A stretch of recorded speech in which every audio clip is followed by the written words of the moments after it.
Čau, já vás všechny zdravím u nového videa a předem bych se vám chtěl omluvit, že jsem v posledních 2 dnech nenatáčel. Já jsem ještě něco totiž měl a dal jsem si 3 dny pauzu a navíc jsme byli 3. ledna na výletě v Roudnici nad Labem. A v dnešním videu jinak bych se s vámi chtěl pobavit o tom, jak vypadal začátek roku před 10 lety, když jsme chodili ještě na základku a byli jsme tehdy v 6. třídě. Je teda pravdou, že tehdy ty Vánoce byly docela vydařený a docela jsem si je náramně užil. Stejně jako celý vánoční prázdniny. Ale poté, co prázdniny byly u konce a museli jsme jít zpátky do školy, tehdy před 10 lety toho 3. ledna, tak je pravdou, že všechno bylo vzhůru nohama. Dostali jsme mimo jiné známky z testu, který jsme psali 4 dny před Štědrým dnem, zrovna když jsem měl narozeniny a bylo mi tehdy 13.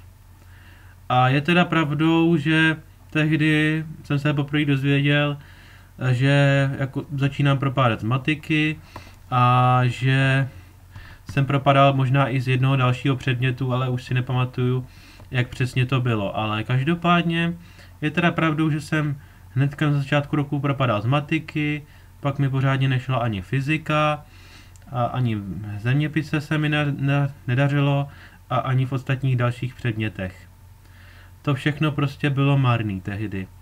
Začínal 2. stupeň na základce a my jsme se museli učit čím dál víc a měli už na začátku 2. stupně na nás čím dál větší nároky, co se týče učení na různé testy a na různé ústní zkoušky. Je teda pravdou, že já tehdy poprvé začal na školu pořádně kašlat a začal být poprvé sprostej i na kantory. To se přiznávám, že jsem už tehdy na začátku roku, poté co jsme se vrátili do školy, dával najevo, jak mě to tam sere a vytáčí a prostě celkově už v tu dobu jsem nějak začínal pořádně kašlat na školu. Je teda pravdou, že následující den v úterý 4. ledna jsem se jednou takhle vracel ze školy po vyučování, šel jsem na zastávku, čekal jsem tam na autobus, jel jsem zpátky domů a ještě než jsem došel na zastávku, tak tam se stala jedna taková zajímavá věc, že nějaká starší paní, nevím kolik jí bylo, ale mohlo jí být tak, já nevím, kolem 80 plus minus. Někdo jí volal, zvedla ten telefon a úplně se rozčílila a začala tam normálně skoro až řvát, být docela přísná a začala nadávat, že ten mobil snad rozmlátí, že ho snad hodí, já nevím, do stoky, anebo že prostě s ním praští o zem a bude. Že ten mobil rozfláká na padrť a bude, protože jí furt někdo volal. Nejspíš se jednalo o to, že jí volali nějaký nabídkáři a různí telefonní operátoři, co nabízeli různý slevy, včetně slevy na výhodný tarif a na levnější volání. To asi všichni znáte. A ona prostě nejspíš i volala asi někdo známý a tak si to spletla a začala docela nadávat a říkala, že prostě ten mobil hodí někam do stoky, nebo že ho prostě omlátí o zem, že ho rozfláká úplně na padrť a bude. A hned to dodala, jakože, no ne, mě už prostě ty operátoři serou, jo, mě už prostě ty operátoři začínají srát, říkala přímo. Mě už přímo ty operátoři serou. A úplně jsem v tom viděl i svoji situaci. Úplně jsem v tom viděl i to, jak jsem třeba zažíval tehdy ještě, když jsme bydleli v Pardubicích v tom bytě, tak jsme tam měli tehdy ještě pevnou linku. A stalo se nám mnohokrát, že nám volali na pevnou linku nějaký nabídkáři. Asi si to dovedete představit, že nám neustále volali s nabídkou třeba, já nevím, na levnější volání, na, já nevím, s nabídkou na nějakou levnou mastičku a to jsem nejednou zažil. Nejednou se stalo, že nám volali nějaký nabídkáři s tím, že nám nabízeli třeba nějakou mastičku.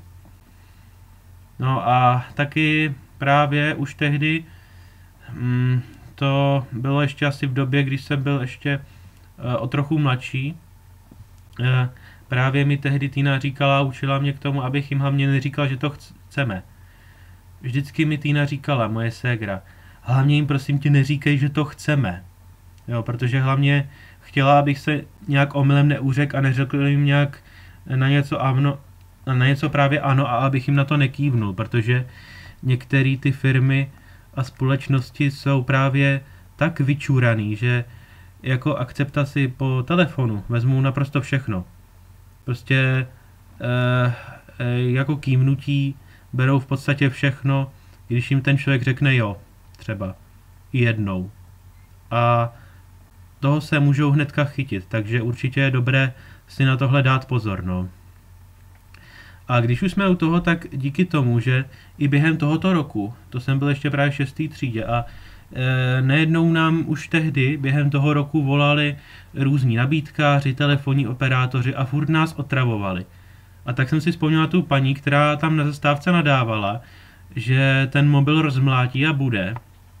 No tak já jsem si vzpomněl na ní a v tu chvíli jsem začal taky nadávat stejně, že prostě říkal jsem, že ten telefon odpojím a že ho vezmu ven a vyhodím ho do Chrudimky, protože my jsme bydleli hnedka poblíž toho výstaviště Ideon v Pardubicích a poblíž Aquacentra jsme tehdy bydleli. No a tak prostě jsem si říkal, protože mi už tu chvíli došla trpělivost, tak jsem si říkal, že ten telefon, to byla pevná linka, že ho odpojím a že půjdu právě k mostu přes Zábradlí, teda jakože půjdu k Zábradlí a že prostě z mostu ten telefon vyhodím do Chrudimky, protože mě už taky došla trpělivost. Říkal jsem, že ten telefon půjdu vyhodit do Chrudimky a bude, protože nás už ti nabídkáři taky začali s prominutím srát. Stejně jako mě tehdy srala celá škola, to si pamatuju, že prostě učitelé mě často štvali, ve škole jsem byl zcela proti učení a celkově i spolužáci pořád, nebo aspoň občasně mě prudili. Je teda pravdou, že když už nic jiného, tak na té pardubické základce bejvala aspoň sranda. A i když mě to učení štvalo, tak jsem mi tak rád, že jsem postupem času se tam začal s některýma lidma přátelit, aspoň občas. Tak takhle vypadal začátek roku před 10 lety. Je teda pravdou, že během toho roku, tak během jara nás taky otravovali různí operátoři a nabídkáři a asi si to umíte představit, že vám právě zavolá nějaký nabídkář s tím, že vám nabízí nějakou mastičku, já nevím, nějakou kožní mast, pro prostě nějakou pleťovou masku pro lepší pokožku a já nevím, co třeba. Že vám prostě nabízí nějakou třeba kosmetiku po telefonu a furt vás chce přemlouvat, abyste to vzali. Asi to již znáte taky. A je teda pravdou, že nejednou jsem se musel držet, abych se neuřekl a omylem jim neřekl, že to chceme právě. Protože mě neustále přemlouvali a zdržovali natolik, že já jsem nebyl schopný jim říct, že nemám zájem, nechci a zavěsit to. Já jsem byl prostě takovej stydlivej a styděl jsem se říct, že děkuji, nemám zájem a zavěsit to, což je lepší právě takhle udělat. To určitě taky doporučuji, pokud vás třeba budou takhle otravovat po telefonu nějaký nabídkáři a operátoři s nějakou slevou, či s tím, že vám nabízejí nějaký mastičky a já nevím, nějaký krémy, já nevím, vám nabízejí nějakou mast na pleť, tak to radši zavěste, protože opravdu to ne všichni jsou takový, ale spousty z nich bývají hrozný podvodníci, takže určitě doporučuji to okamžitě zavěsit. No. Je lepší určitě říct děkuji, nemám zájem, nashledanou a zavěsit to i hned, protože je to jinak neodradí. Tak to byla jedna z vzpomínek z 6. třídy.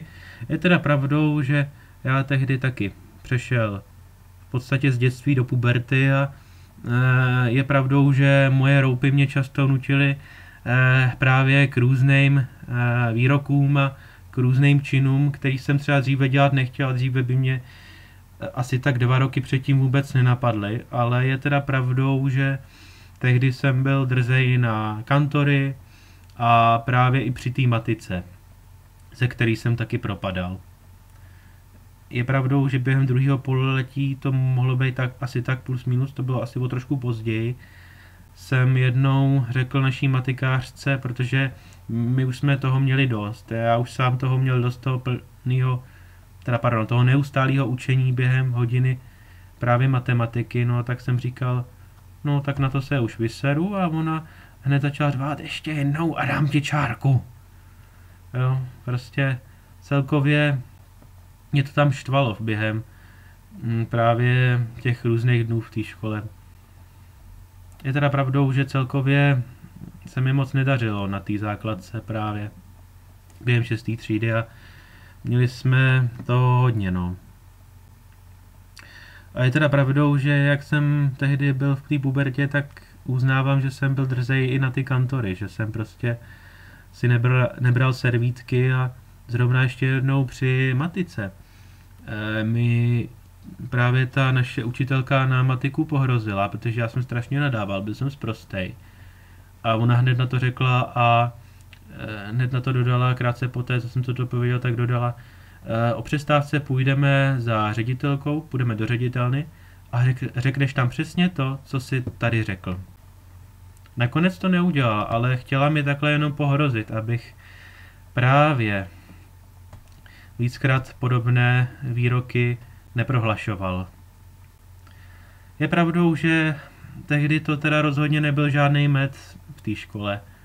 A celkově i nejen co se týče učení, ale celkově v té škole to vypadalo docela hrozně. A je teda pravdou, že ani interiér školy nevypadal zrovna dobře, co si budeme povídat. Mě to pořád připomínalo tu klasickou právě normalizační základku. Připomínalo mi to fakt jako interiér normalizační základky z počátku 70. let. Že i když ta škola byla v hezkém prostředí, ale pořád jsem měl pocit i díky tomu interiéru té školy, tak jsem měl pocit, že ta škola pořád žije minulostí. Já se na vás budu těšit u dalšího videa a zatím se mějte hezky. Zatím čau.